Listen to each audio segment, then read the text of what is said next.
এবার অপুর পর ত্রাণ সামগ্রী নিয়ে নোয়াখালীর প্রত্যন্ত অঞ্চলে ছুটে গেলেন চিত্রনায়িকা শবনম বুবলি। গতকাল বৃহস্পতিবার সকালে ত্রাণ ভর্তি পিকআপ নিয়ে অভিনেত্রী বুবলি ছুটে গেছেন নোয়াখালীর বন্যা কবলিত প্রত্যন্ত অঞ্চলে।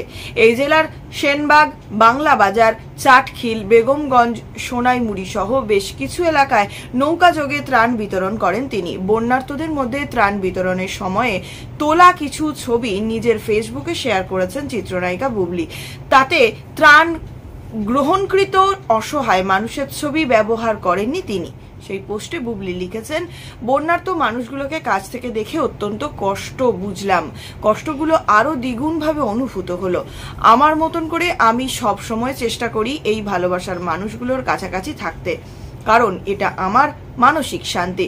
বন্যার্তদের জন্য সংগ্রহ করা তহবিল ও উপহার সামগ্রী পৌঁছে দেওয়ার আহ্বান জানিয়ে বুবলি লেখেন, সত্যিকার অর্থে সবার একাত্মতা ও ভালোবাসায় বন্যা বিপদগ্রস্ত মানুষগুলোর জন্য ঢাকায় প্রচুর উপহার সামগ্রী জমা হয়েছে, কিন্তু তাদের কাছে এইসব পৌঁছানো এখনো সবচেয়ে বড় চ্যালেঞ্জ। কারণ বন্যার পানিতে যোগাযোগ ব্যবস্থার খুব একটা নাজুক অবস্থা গ্রামের দিকে। তাই সবাইকে অনুরোধ করব, বন্যার্থদের কাছে যেন তাদের প্রাপ্য উপহার সামগ্রী পৌঁছায়, সেদিকে সবাই মিলে সহযোগিতা করুন।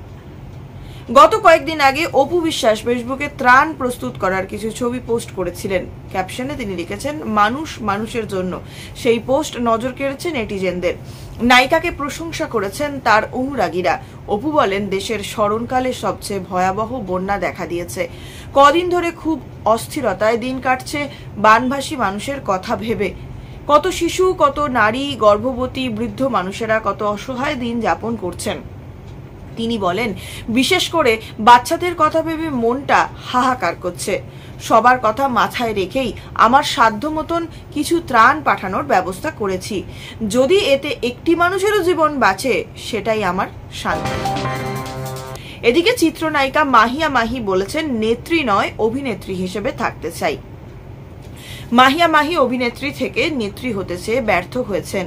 তিনি আওয়ামী লীগের প্রার্থী হিসেবে নির্বাচনে অংশ নিতে চেয়েও মনোনয়ন পাননি। পরে স্বতন্ত্র প্রার্থী হয়ে রাজশাহী 1 আসন থেকে গেল সংসদ নির্বাচনে অংশ নিয়েও পরাজিত হন। 5ই আগস্ট আওয়ামী লীগ সরকারের পতনে নেতাকর্মীরা সব পালিয়ে বেড়াচ্ছেন। অনেকে দল ত্যাগ করেছেন, তবে মাহি দুঃসময়েও নৌকার সঙ্গে থাকবেন বলে জানিয়েছেন।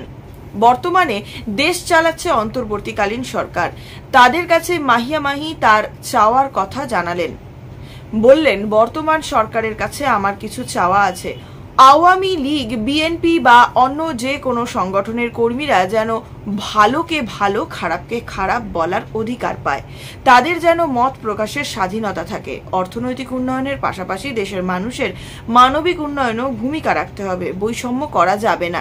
বিনোদন ও সংস্কৃতি উন্নয়নে সচেষ্ট থাকতে হবে। আইন শৃঙ্খলা যেন দুর্নীতি মুক্ত থাকে, সেই ব্যবস্থা করতে হবে। রাজনীতিতে সক্রিয় হওয়ার পর থেকে চলচ্চিত্রে কাজ কমে যায়। আগের মতন আবার চলচ্চিত্রে ফেরার ইচ্ছে তার আছে। মাহি বলেন, অন্তর্বর্তীকালীন সরকার দায়িত্ব পেয়েছে এখনো 1 মাস হয়নি। তাদের সবকিছু গুছিয়ে উঠতে সময় লাগবে। এর মধ্যেই শুরু হয়েছে বন্যা।